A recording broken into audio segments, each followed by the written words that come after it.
evening, everybody. Thank you for joining me this Thursday evening. Thank you again, as always, for taking the time out of your night to join me and have a little conversation. I am always very appreciative of everybody that takes takes their time out of their night to kind of sit here and have a conversation with me. It feels like I get to do this with 10, 20 different people every single time, and I get so much fun and joy out of it every day. So it's the best part about what I get to do. And I always just tell everybody thank you for all the gratitude in the world for you guys coming along and joining me. So let's go ahead and get started, of course, with all the particulars as always and get these out of the way. So guys, if this is your first time joining us, we are streaming live across multiple social media platforms. So we are streaming live right now on YouTube. So if you're watching on YouTube, do us a favor, hit the like and subscribe button.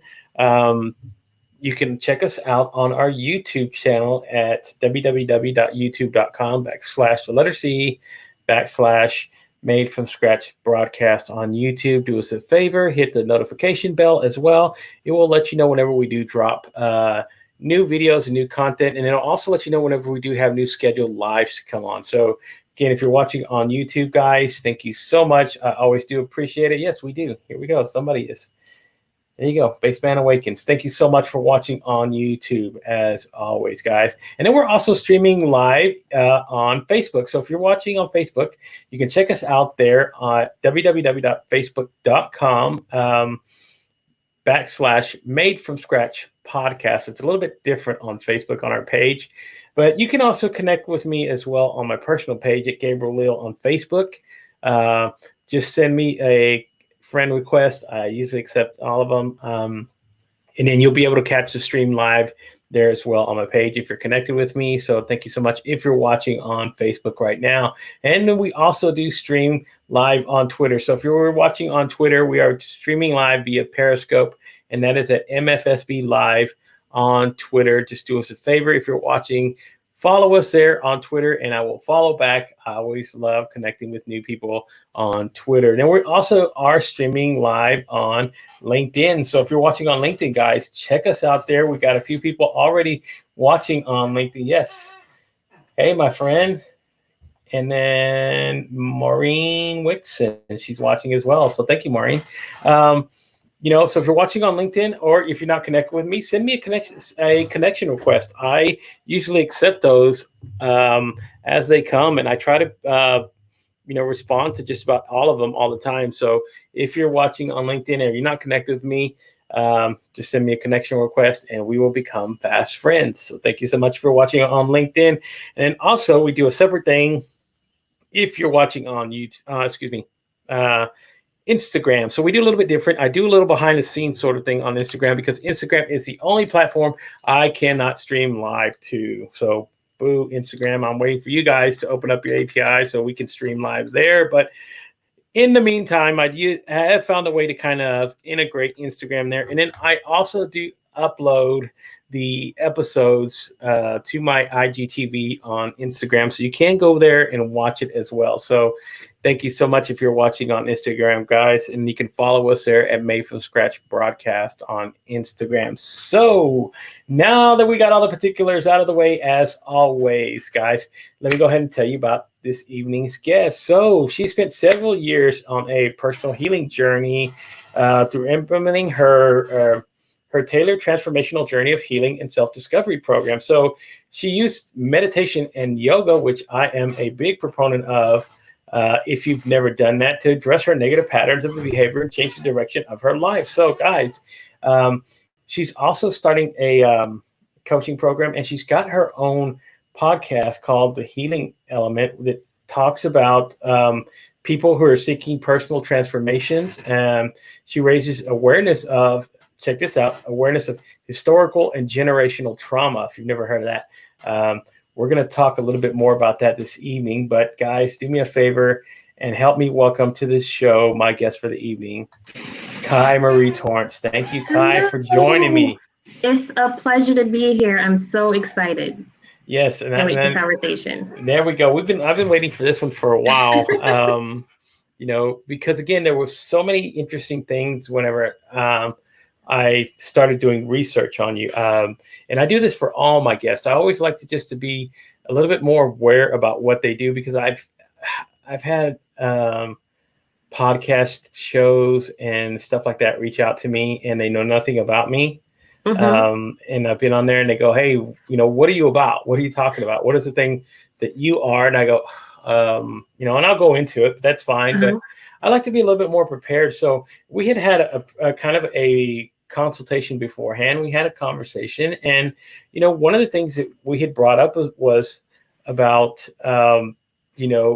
past trauma and learning how to deal with that. And I think this subject is really important because, again, it's something that's rising to the surface right now.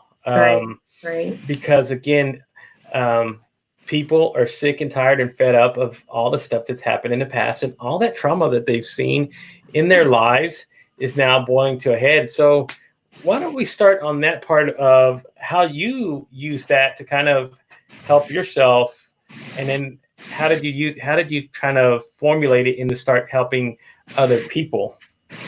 Sure. And again, thank you so much for being here. And I am looking forward, again, like I said, to our conversation today. This was a long time coming, so I'm super excited. Yes, it has been. So as far as, so when you're looking at trauma, and again, so my background, I am a restorative therapeutic yoga teacher. As you said, I have my own podcast and life coach. So I just want to say that, so I'm not giving the impression like I'm a therapist. So this is coming from my own personal experience. Of course. So what I have learned as far as dealing with trauma, really beginning to transform your life, is first just being honest with yourself.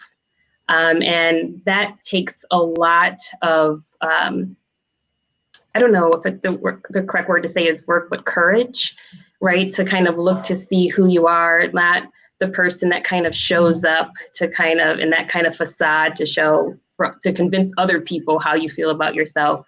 But what do you really think about yourself when it's just kind of you and your thoughts? And so when it boils down to that, it's just kind of you looking yourself in the mirror. That's when the process of healing begins. And so that's what I had to do on my journey. I just found myself kind of on this continual spiral of this self-sabotaging behavior, just finding myself in the same type of whether it be dysfunctional relationships or financial situations, and just not completely happy within myself. But on the outside, I did whatever I could to give the appearance that I was fine. So part of that healing process is really beginning to look at you, the real you, like for kind of wiping away the makeup and everything else that we put on to kind of present ourselves to the world, but really look at us at our core. And that is the first step to then start to address issues that you may be facing from your past. And I'm not saying that all this has to be done by yourself. I think therapy is amazing. I also think that yoga has its role as well as meditation. It just depends on the individual. It depends on what works best for you. And I think that's the beautiful thing about a healing journey, is that you can learn and discover what works best for you. There's some people that they've tried, they have a yoga practice, and through that, they've gone on a beautiful journey of beginning to heal from past trauma. And through that kind of guided them to feel then comfortable to have a conversation with a therapist. So it's not kind of like a certain way that you have to go on your healing journey. It can go any way. As long as you're on a path of beginning to heal, that's what's most important. Yeah, that's getting some feedback there. No, but just like what you were talking about, being able to at least start the journey of knowing that, hey, I do have a lot of flaws. There's a lot of things in my life that for a lot of people become cyclical, right? They go over and over and over again, and they can't figure out why it keeps happening to them, right? And it's really when you have to take that, again, you take that step outside of who you are and what you've been doing on the normal, and you go, you know what, I have to do something to change that. And I think that's what really what we're trying to do right now, what we want to do with everything that's going on with the protests and everybody wanting to talk about implementing changes, again, here we are, we've done the cycle of over and over and over again. And people are starting to get to that point where, you know what, I want change. I really do. I want to, whatever we have to do to stop this, because, you know, to somebody, it could be just another news story on the TV. But, you know, for me, that's somebody's son, that's somebody's brother, that's somebody's best friend.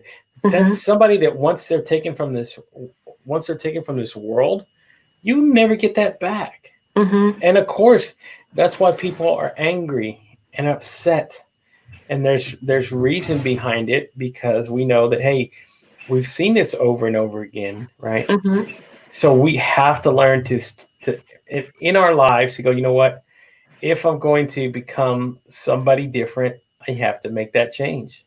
And you do. And it's hard, right? Like change is never easy, and change makes you uncomfortable.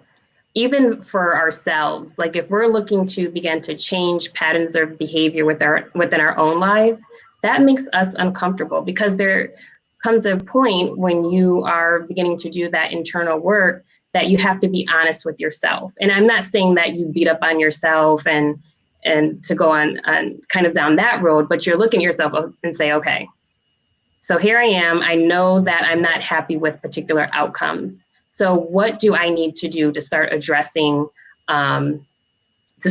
situations differently? And so I think as a nation, as a country, it's important for us to begin to say, okay, we keep going through this same thing over and over again. Like we're on this hamster wheel, and we keep coming back to, with the protest and marching, and then, a few months later, we're right back here again. So just like in our personal lives, when we're really ready to make a transformational change, we have to get to root causes, or else we're just trying to fix the symptoms. And when you're doing that, you're not getting to the root. So you're just kind of spinning your wheels if you just continue to treat the symptoms. Exactly. So that's one of the things. Whoa, hello. That might be my mic. I'm picking up a lot of feedback. But anyway, what you were saying,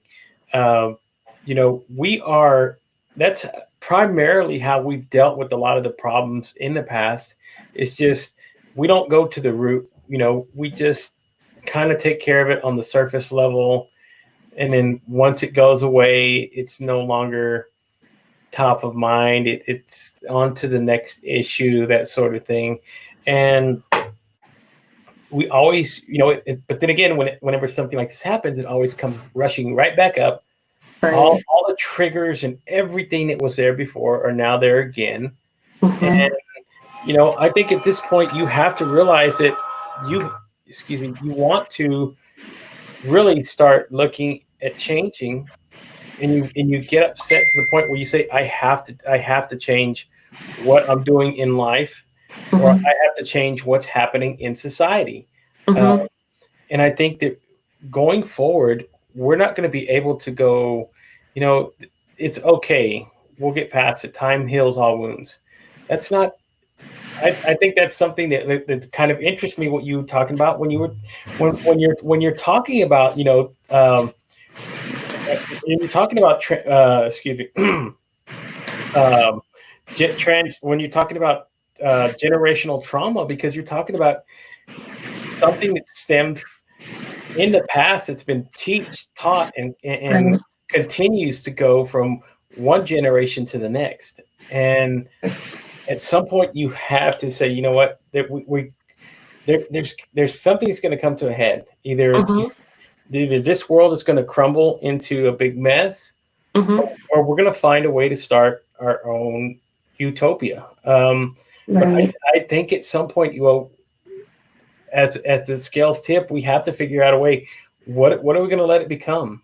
I agree with that. I totally agree. And I will, because I knew history, right? So as an African-American woman in this country, I knew my history kind of, but I didn't really grasp the connection to trauma. It was kind of like I knew what happened, with slavery and coming out of slavery, and I understood all that, but I didn't understand that connection to trauma and how it then affects a person in the present day, right? Because we think of it as, oh, that happened back then. But that's not really how time works. So, so what helped me was through reading. So one book that I read is that by Dr. Joy DeGruy-Larry, Post-Traumatic Slave Syndrome. And I'll be honest with you, like that book helped me to really understand the effects of historical trauma. And then it also helped me to understand, oh, okay, so this is why we see, for example, like the African-American community, this is why we see the condition that it's in. Like there's a reason behind it. And so once you see like, okay, so now you can start to put the pieces together, then you can start to come up with solutions. And I think that's a very important piece to see that not just looking at the economic factors, but also how does slavery, Jim Crow, how did all of that then affect us to get us to this point where we are right now? I think that's all has to be a part of the conversation to begin the healing process. We can't kind of skip certain parts that are uncomfortable. We're going to have to deal with all of it. Exactly. To your point, right? Like over time, like some of the derogatory terms that are still used today have been passed down generation to generation, because a lot of those terms came back long before we were even thought about to be in this time that we're in now, right? And it still has a negative effect, and it still has a very very, very why the word slipping, negative connotation whenever when you use it in the context of when you're angry, right? And that's something that again has passed through time. So the only way we're gonna change that is by really instilling what I'm talking about when I say you have to start teaching love, compassion, empathy, understanding, and what unity is, real unity. I think once you start implementing those things into how we teach the younger generations, I think at some point, yes, that will be starting to become a more of a normal thing. But as of right now, there's still people out there who teach hate. And how is it that these people that get hate find these positions of power? Because that's what they seek. They know. We're here as somebody who might be good, who has a good heart, who wants to teach kindness and empathy, and wants to teach about love and peace and harmony, right? These are the people that are still in the background, that still stay quiet. Those are the quiet voices.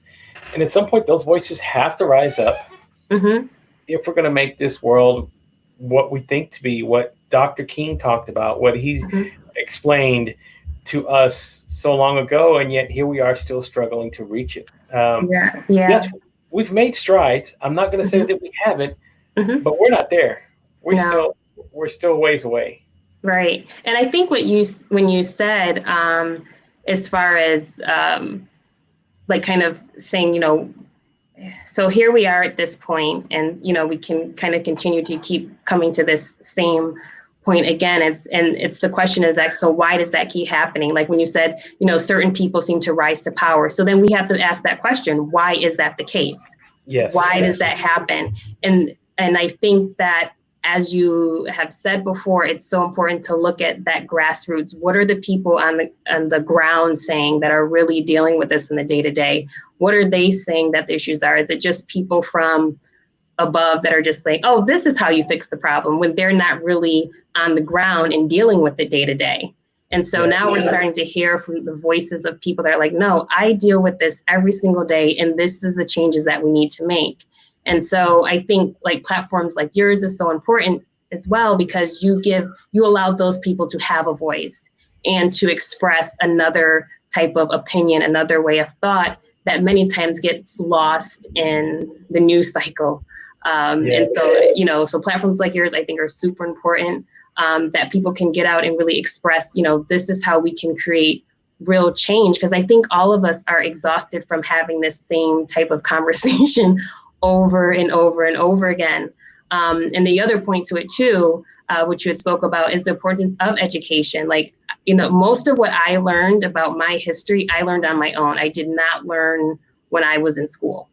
And I took an African American history course, and I learned more doing my own research. And so I think we have to, talk about that as well. So that's, again, it's looking at the root, because if we then just focus on education, just focus on police, we're not really addressing the problem. Again, we're just going to like little pockets and trying to solve an issue when actually it's systemic.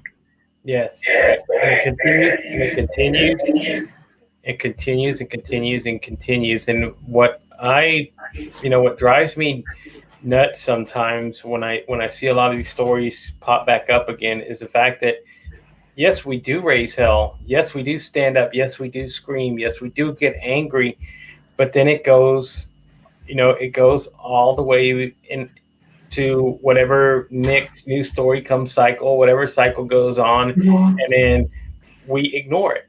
And to me, that's where I think we lose a lot of the steam that we build wanting to do change, right? People go, you know what? Okay, he's been the cops, right? If the cops get tried for murder, and they go to jail, everybody's like, okay, cool, right? They get to that point, and it just happens, and everything goes away, right? They think justice is served, and until the next one happens, and then the next one happens, right? I mean, where do we stop?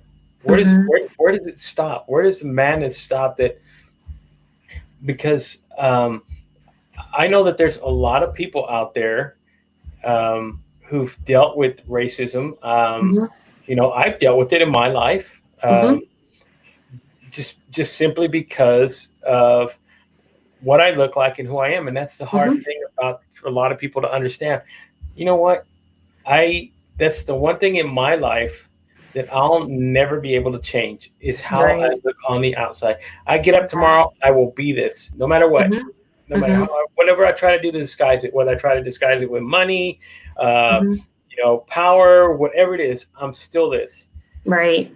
And I can be brought down I can be broke down into the simplest form by somebody just calling you a derogatory term.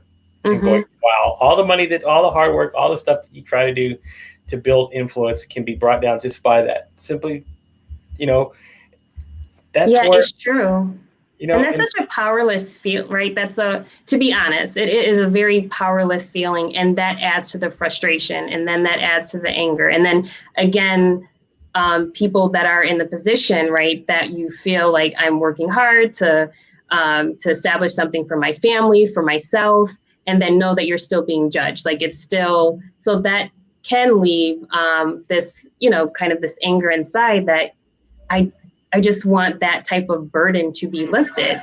And I think the thing is that's going to take work on everyone's part, not just for a certain part of the population, but everybody has to be invested in the work of race. Just like you said, I can't not think about race. Like that is just a part of me being a Black woman in this country. I don't have the luxury of not to learn more about it. I can't ignore it. I'm faced with it every single day. And that is also a constant stress, right? That is a constant stressor. So in addition to just dealing with racism, it's also an added stress to your body. And so there is research that shows like how that contributes to high blood pressure, diabetes. And we do see a lot of these type of diseases that are high, right, in certain communities where we see the high blood pressure, heart disease. And so, of course, diet is a important part of that, and exercise, but also there's this chronic stress that exists when you are in a system in which there's not equality. Exactly. So talking about, let's start talking about healing now, right? Yes. One of the things that I really want to really start stressing is, how to heal your body, how to heal yourself, how to heal with everything that goes on in the world. Because again, I'm really like to be a positive person. I really like to Uh-huh. push positivity. I like being somebody that has a smile on their face. So, even seeing stuff like this in the world, we do have the ability to still be happy. We still have the ability to make ourselves feel better. And even if this is why I say, you know what, you do have to talk about these issues. These issues do have to come up, but Mm-hmm. you don't have to let them control your health, your environment, and Mm-hmm. everything around you. Mm-hmm. Um, you know, that's that's one of the most important things. Is that you have the ability to help make yourself um, responsible for your own happiness. Right.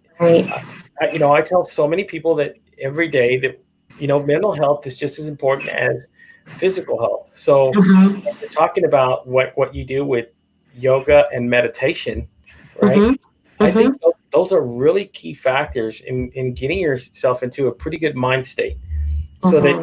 even if you see something like this on television, you know what? I can still have a good day. I can still go out and make an impact on the world, because Mm-hmm. nothing outside of the outside environment can affect me that much. Where you know what? Because you to make change, you still have to have a good, clear mind. You still have to You be able, do. you still have to be able to think on your toes and still be in a good mindset to go. You know what? I know how I can make change today.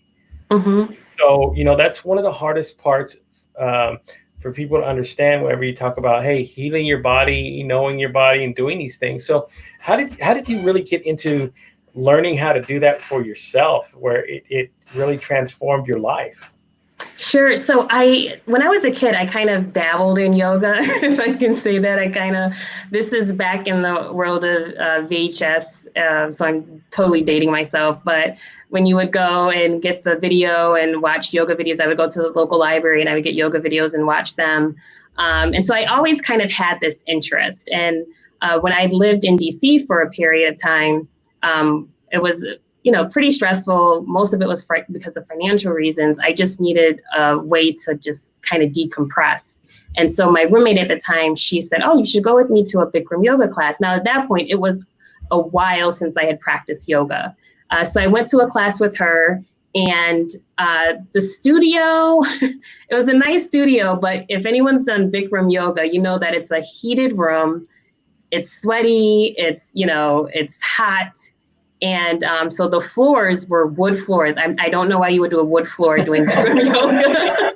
So I was a little grossed out because I didn't know if the puddles were water or sweat. So I was a little like, I don't know about this. But anyways, I did the class and I felt awesome after. And I was just like, wow, like this is what I've been missing, like this type of feeling of just like that release. And so I kept going to a few classes with her. And then I kind of switched it up. I would go to, they would offer classes at the YMCA. So I would go do like a hatha yoga class there and just kind of finding what type of yoga worked for me.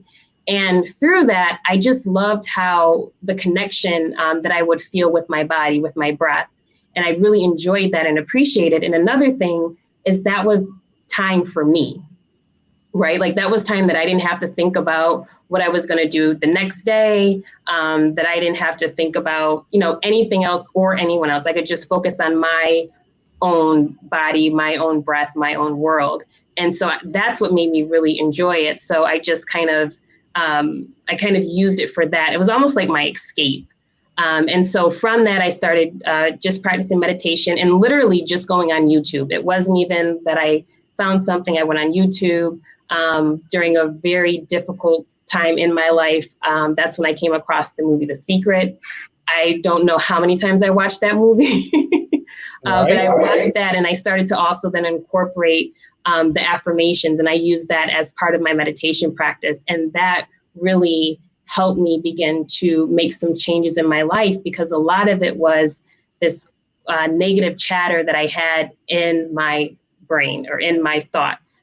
And so I had to begin to basically kind of reprogram myself to start having more positive thoughts. And that took time. That took, me making time to meditate and making a priority, and also making my yoga practice a priority. So through those practices, And then making other changes, right? So as I was doing the meditation, as I was doing yoga, I also had to reflect and see, okay, how am I going to show up in the world? I have to learn everything that I'm doing on my yoga mat or in my meditation practice. I have to then apply it to how I show up in the world.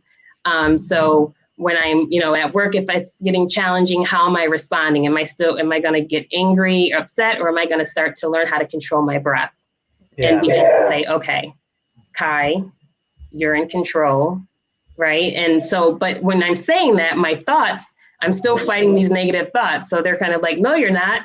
So then there's like that internal struggle. So it's really, that's why it was so important to me to have that personal practice, because then that would help me when I was confronting challenges, whether it be at work or family life. I was able to kind of begin to start having a clear mind and able to resolve problems. But that took time. It's almost like an onion when you start to uncover the layers of when you've been, because at that point I was operating under a certain way for like 30 years. So it doesn't take like a few meditation and yoga sessions to undo everything that I had learned to that point. Exactly. So I had to extend grace to myself, which I had to learn how to do, to begin to start making those changes that I wanted to be permanent changes. I wanted to get off that hamster wheel. Yeah, exactly. So when you're in that process of saying, you know what, I want to start finding whatever methods that I can to make myself feel better. Right. One of the things that I've found that most people have a trouble with doing is they start something down that path, but it's hard for them to stay consistent with it. Because it is something you really have to work. It's like, working your body out. I mean, where you get results is, simply by doing it over and over and being consistent with what you do. And then, of course, implementing a little bit of self-discipline in your life. Because, one of the things that, that I even myself had problems doing, that was hard for me, was just trying to learn how to stay consistent with whatever I wanted to start enacting change in my life, whether it was with a diet, whether it was with finances, or whether it was with my mental health. Because I would start something and then a little bit of frustration would get in the way. And then, of course, it would go, you know what? I got to try something else. And then you step away from it. And everything that you put into it has gone by the wayside. And it's why people have hard times doing, it's why some people have hard time doing, like dieting, right? They go yo-yo dieting. They start and they get in a really good state of mind. They get where they start losing a little bit of weight and seeing progress. And then something comes along emotionally or physically or whatever it is, and then bam, they go right back to where they were. In some cases, gain even more weight than what they had before. So yeah, it is tough, right? And so, because I have had times where I would practice my yoga, and then there would be a period. Usually, if I was going through, it just kind of depended. If I had like a change in schedule or something like that, that kind of threw off how my normal routine, that would be a huge disturbance. So one thing that was helpful for me, and maybe for others, is having like an accountability partner. So for me, that's my fiance. So if I'm starting to kind of get stressed out, or he's like, okay, Kaii, you need to go meditate. When's the last time you meditated?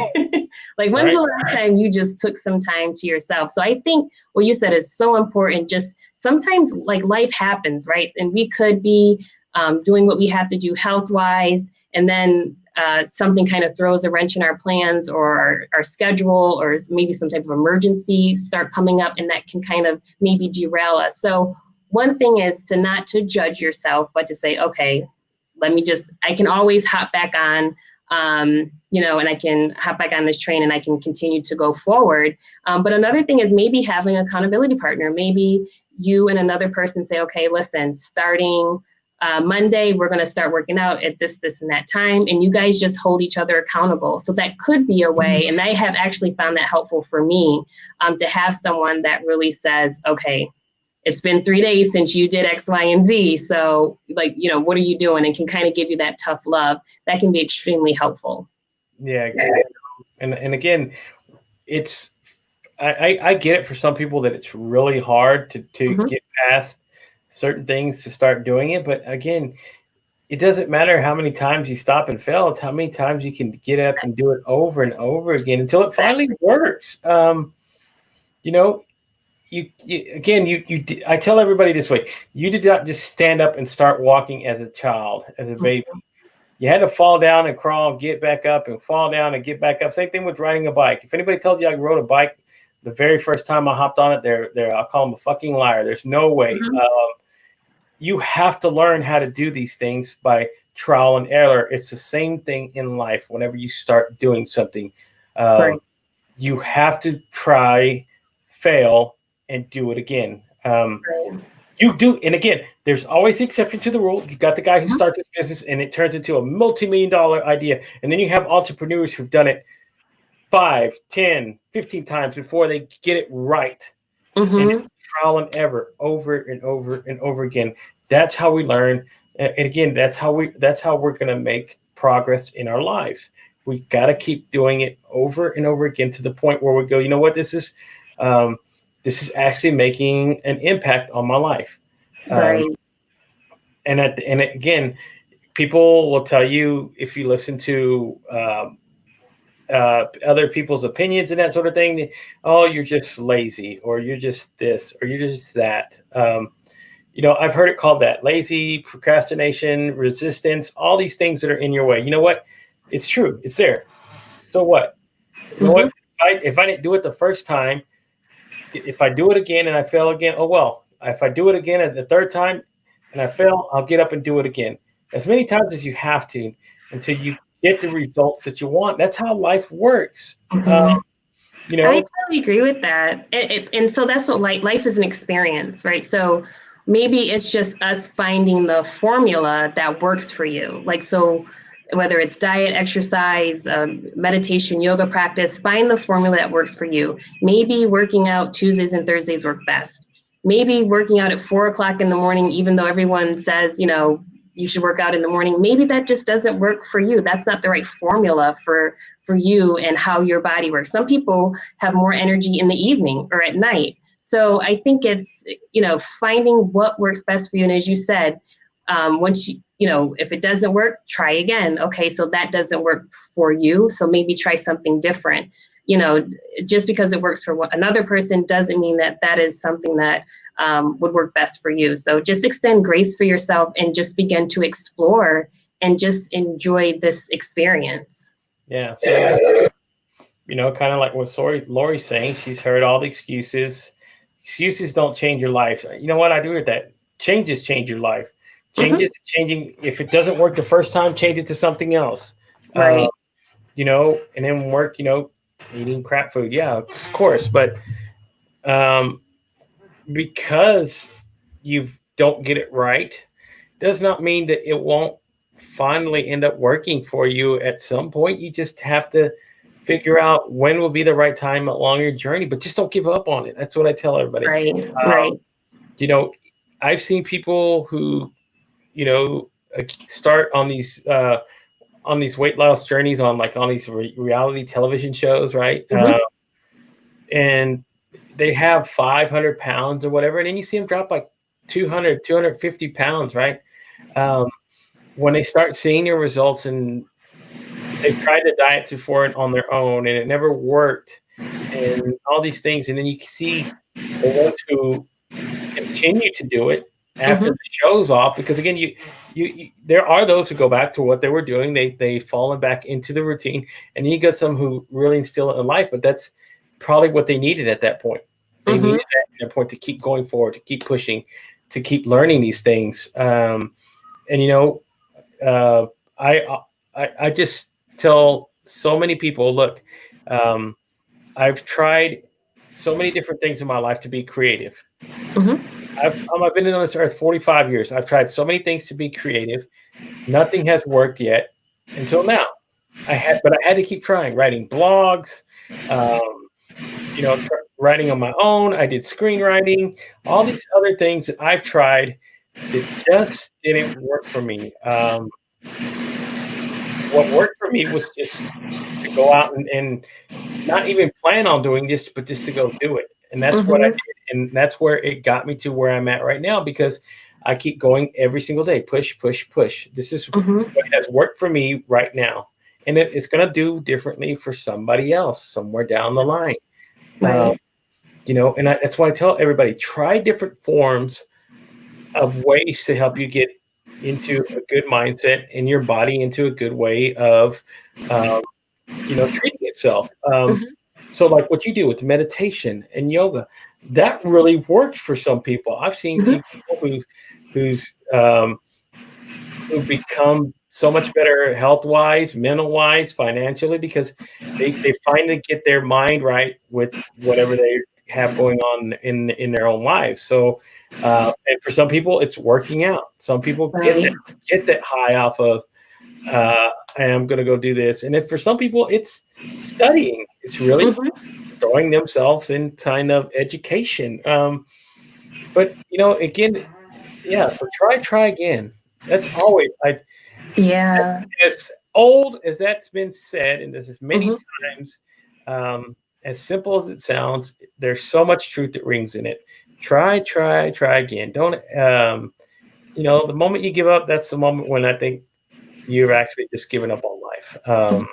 I agree. And I can give an example too. And maybe like for your listeners, when you do get up and try, like for me, I used to just try to do, like I would make a lifestyle change, and I would try to do everything at once. And then I would always end up falling off the wagon. So for me, for example, I wanted to take meat out of my diet. So to do that, sorry, there's like a little mat. So in order to do that, I said, you know what, I want to take meat out of my diet, but I know myself. So I know I'm not going to be able to just, say, okay, I give up meat and that's it. I just know myself. I know how I am. So I just started making incremental changes. So I said, okay, so for when I first started, I was like, so I have this week and I do meal prep. So I was like, so what I'll do is I'll have Tuesdays and Thursdays, all right, I'll have meat. So I would have my chicken and the rest of my meals would be all vegetable. And so I just kept doing that. And then gradually I started to remove meat from my diet. Now, some people can just say they gave up meat, that's it, and they haven't had it for like 20 something years. But I know myself. So I was like, I know I need to do incremental changes. And that's how I'm going to be able to then make sure that this is long lasting, not something quick where I kind of am on the wagon and then I fall off. So people can also look at that. What incremental changes can you start to make today? And like, okay, maybe just today, maybe if your thing is maybe giving up coffee, maybe I'll only have 1 cup today instead of my 5. Like, I think that's one way that you can do it. And also you won't feel so overwhelmed. Again, finding what system works best for you. Yeah. So what, like Beth said, she says, can she address recovering from trauma? So yeah, kind of delve into that a little bit more about how to recover. And again, like what we talked about is learning how to heal yourself when you have trauma that happens in your life. So because a lot of people, they have trauma that's really really impactful on them, and some of these people, like, they go off to say war and then come back, they come diagnosed with like PTSD and a lot of these mental health issues. So what would you suggest to somebody who's looking for an alternative way to kind of heal, just besides getting on medications and that sort of thing? Yeah, I mean, great question. I think that there's so many now different type of modalities of healing. I am mostly in like the yoga and meditation space. One thing I always caution, and I say this because when before moving here, now I'm in North Carolina, but before moving here, I was living in Bridgeport. And there I was working with a non-for-profit that provided grief counseling services and yoga therapy. So I provided the restorative yoga therapy. I provided that type of service to the folks that were receiving grief counseling. So I think that there is something to kind of combining the two, therapy along with yoga. However, there are some people that have tried like a hatha yoga that's a very gentle flow, again, allowing them to connect with their body. There's also trauma-informed yoga that is different in that you have the opportunity to go to a space, right? So it's not like you kind of go to your regular type of yoga studio and everybody gets their mat and kind of there's this expectation of doing down dog and everything else. It's more of a space that allows you to really go at your own pace and allow the yoga to really be a journey for you, allowing you to connect with your body. A lot of times a teacher in a trauma-informed yoga class will say, like suggestions, like maybe lift your arm up, raise your arm up towards the sky, or maybe lift your leg. So they're all suggestions, because what that allows you to do is really to begin to take that control back of your body and connect with your body without someone telling you, lift your leg here, place your leg there, turn it 90 degrees this way. It's a very, teachers in that type of setting are very thoughtful about the words that they use. So if somebody is on a healing journey and they are looking into possibly using yoga as part of their journey, I say look into trauma-informed yoga. That could be something. However, some people like a vinyasa flow, like a very fast-paced moving. It really depends, and I think that goes back to what we were saying earlier. See what works best for you. With trauma-informed yoga, I have spoken to some therapists, and they have, some yoga teachers who teach trauma-informed therapy. They have said that through that type of yoga practice, a person has then felt more comfortable to go to a therapist and have a conversation, because now they feel more comfortable in their bodies. They feel more connected to their bodies. So they feel like they're better able to kind of go and start having those really hard conversations that maybe they haven't spoke to anyone about for years, if ever. So I think it's important to see what would work best for you. I just think like those trauma-informed yoga type of sessions, they're very supportive. If you need to leave the room, you're able to do that. If you need to step out, it's just a lot more flexibility and, less of that type of competitive nature, like, oh, I can't do that move. Why can't my body move this type of way? It's very much so relaxing and just allows you to have your own personal experience. Yeah, one of the things that that we kind of touched on at the beginning of the conversation, but we can talk about it a little bit more, was like with transgenerational healing, because that's also an interesting subject to talk about as well, because, that goes beyond just healing from your point of view, but it also talks about healing, with your parents or your grandparents and that sort of thing. So kind of walk me through a little bit about that. That's one of the things that's always kind of interesting whenever you hear somebody talk about that. Sure. So, for example, when I went on, I'm still going on a healing journey, right? We never arrive. Like, it's constant work, constant growing, constant learning. But for me, so there's things that I experienced in my childhood that were traumatic. And through the work of that healing process, again, being honest with myself, and how I even figured out that I needed to begin a healing journey, that's something, that I had to do some type of work, is I got sick and tired of being sick and tired. I kept finding myself in the same type of situation. So I began to say, okay, so what am I causing this? Like, or why am I reacting to certain situations the same way over and over again? I began to see some patterns of behavior. And so through that, I began to then kind of reflect back on some things that happened in my childhood. And I began to think, and this took time. This was not like one night I sat down and the skies open and I had answers. Like, this was over a period of years. And so I realized that, okay, so some things that I'm now doing, some behaviors that I have, it's stemming from childhood.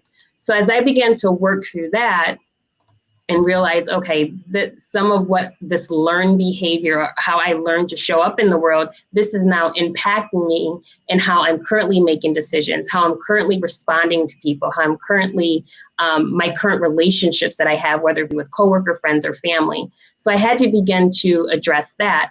The thing is that there was a point, right, where you may feel, or I felt maybe a little resentment to how I grew up. Maybe there's certain areas just because of maybe pain and trauma that occurred.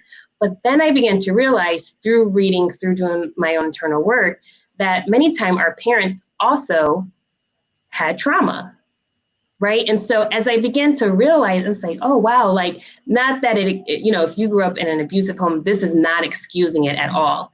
But understanding, like, okay, there's a reason why maybe I was raised a certain way. And so for me, it took the pressure off feeling that I was responsible. Because then it began to say, okay, so what happened really didn't have anything to do with me. This was a trauma, somebody else maybe in my life that was a part of my childhood growing up. They didn't deal with their own pain. They didn't deal with their trauma. And because they didn't do it, as that old saying says, right, hurt people hurt people. And so that just keeps the cycle going. And so for me, and I think that this happens for a lot of people that begin to do that healing work, when you begin to do that work and you realize, like, wow, that I didn't bring this pain on myself. I didn't cause, someone to treat me a certain way. This is because of whatever reality they created so they can exist. Now they're pushing that on me in order to kind of keep that reality alive. Because if that reality gets shattered or something, then that affects them, right? Then that's going to force them to deal with the trauma that they've been running from. So I say that when you are on that journey, that's the beautiful thing. And it is hard. It is super challenging, but it's such a beauty in it because it's such a liberating feeling, because that heaviness that maybe you carried from childhood into adulthood, that it was your fault something happened, you begin to realize that that wasn't even about me. Right. And so once you begin to see that, you can then look at other relationships in your life as an adult and say, wait a second, I'm starting to realize how that person treats me. They treat everybody else the same way, right? So again, this has nothing to do with me. So I think all of that goes into that type of healing work. But if you are, someone that is on your journey from trauma, just try these different modalities of healing. One thing that I also have done on my personal journey is flotation therapy. That's what I've done. I learned a lot about myself, about being comfortable being in an enclosed space with no cell phone. And so that even taught me a little bit about myself, so I just think finding these different types of methods of healing is all part of that experience. And, never rule anything out, just see what works best for you. Exactly. Right. And like I tell, everybody's path to enlightenment is going to take them down their own little journey. So what works one path will not work for another. Mm-hmm. Somebody else can be, their path is so much easier. They find out what they want to do early in life, that sort of thing. And it's able to help them get to their point a lot faster than others. And for some people, it takes a long time. You cannot quantify somebody's journey by comparing it to somebody else's. It's just like we do have the same makeup. Yes, we do have the DNA, but we each still have our own individuality that makes us unique. And I think that's the same thing with what we do and what we learn and how we go down our path to find out where we're supposed to be with life, what our life is, where we find meaning. So it's different for each person. And it's one of the hardest things for us to do as people is to not compare ourselves to somebody else, because we see other people maybe a lot younger or a lot something else, and they're just uber successful. And you go, How did they get there faster than me? I've worked so much harder. I've done all these other things. It's just, that's their path. Mhm. You have to find yours.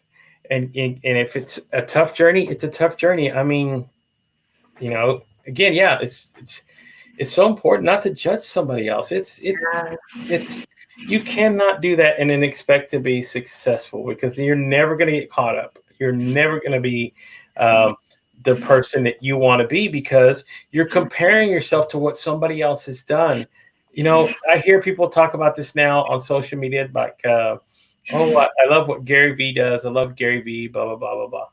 I love Mhm. Gary Vee too, but I can't be Gary Vee. Only Gary Vee can be Gary Vee. I can only be Gabriel Leal. That's what I can be and create Mhm. what I can create, and that's all that's going to matter to me.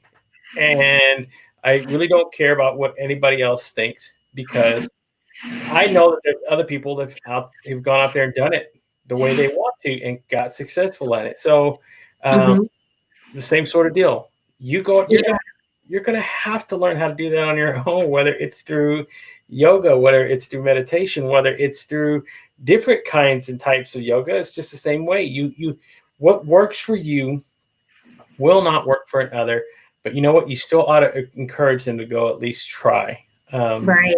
I still agree with that. And too, because when you have that variety, you can show up for someone differently, right? So if we all had the same experience, how boring that would be. But being that we all have tried different ways on our different methods to heal, we can bring such a beautiful conversation about healing. And then, people don't have to kind of box that healing journey in a certain way. They can say, oh, wow, like I could draw, like there's art therapy. There's people that write, like that's part of their therapy. And so I think that's the beauty of it, is just, again, finding what works for you, try it out, not comparing yourself to other people. Everybody has a different experience, right? Yeah. Everybody's makeup is different. As you said, we are similar, but we're also very different.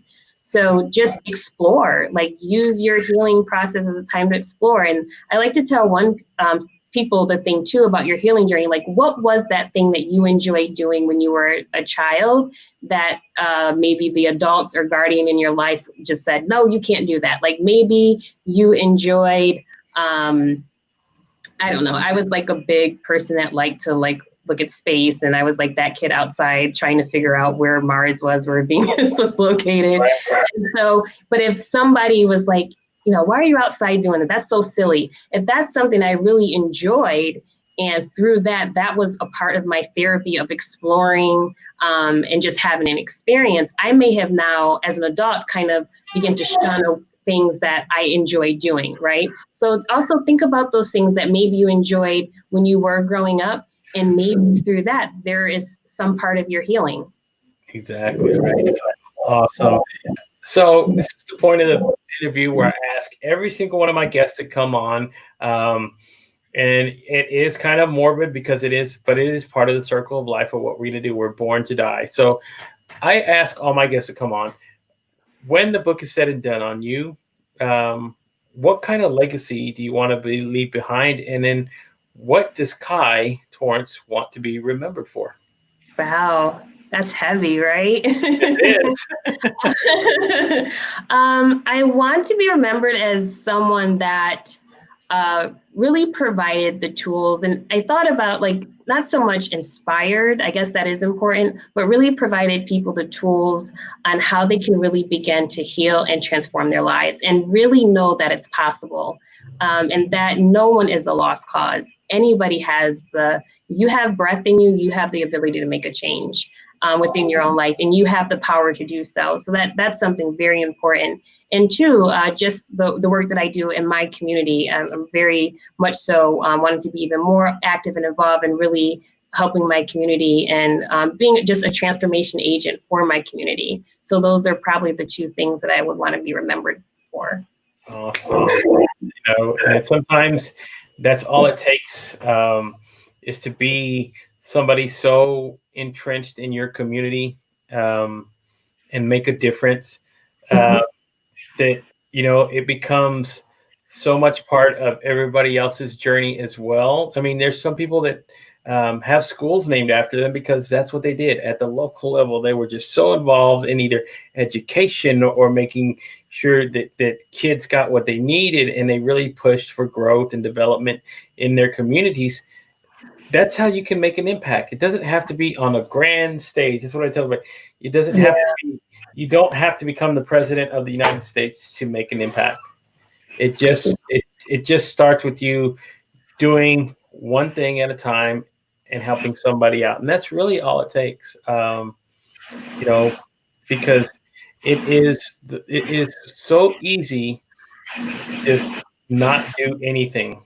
Mm-hmm. What's the hardest part about it is actually going out there and getting up and making that commitment every day to want to change your environment. I think that's where we're at right now. Mm-hmm. We This is where we have to go and make the changes. It's in your community. Go, Mm-hmm. whatever it is, volunteer. Go, start registering people to vote. Go do. There's so many different things. Go find a homeless shelter, for Christ's sake, and go help build up the people who are struggling in there. I mean, that's how you're going to make that impact at the local level. Yeah. It's just by doing those small things that, you know what, they don't get the spotlight. Mm-hmm. They're not going to get the attention, but you know what? Somebody somewhere down the line, they're going to remember. So you know what? My life got turned around because I met Kaii, and that's all that matters. That's, to Right. me, it's more impact than you just going out and talking and having a grand stage and saying all these great, wonderful things and selling all these wonderful books. But if you Mm-hmm. don't make the change on that level, I think that's where there's a lot of downfall. And I think that's where people fail to realize that I can make a change. They think that they have to make this big, grand, whatever it is. It doesn't Mm-hmm. have to. You know, No, I think the local, I love what you said about that, the local level, like what's the impact you're having on your community? Because I think, if you're doing this work because this is your passion and you really want to help people transform their lives, or share your journey with them, to say, like, you can do it too. Like, if I could do it, you can do it too. Then the reward is being able to see someone make that change when yes, that person thought, oh, I didn't think I could do it. That's the reward. So if your reward is getting on television, I mean, then again, we have to go back to the root of why you're doing whatever it is that you're doing. But if yes, your goal is to see change and helping people who really thought that they couldn't do it, and saying, yes, you can, like, my life is an example that never give up on yourself. You can do anything you put your mind to. Surround yourself with like-minded people that also believe in you, that also kind of, push you and say, dust yourself off, get back up again. I think that's all important, our environment. So, that's my thing. Like what you said, local, keeping it local, community, grassroots. I think that's where it's at. I've seen it work. Mm-hmm. I've seen it work.